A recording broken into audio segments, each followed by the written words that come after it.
అందరికీ నమస్తే. మానస తెలుగమ్మాయి ఛానల్కి స్వాగతం సుస్వాగతం అండి.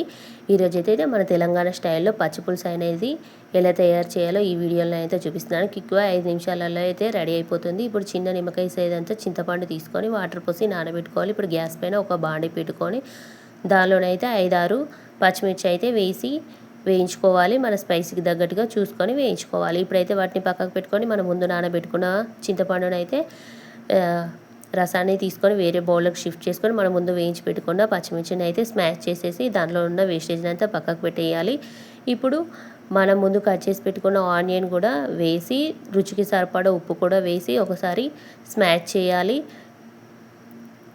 ఇప్పుడు మీ టేస్ట్కి తగ్గట్టుగా ఉప్పు కారం పులుపుకి తగ్గట్టుగా వాటర్ కూడా యాడ్ చేసుకోవచ్చు.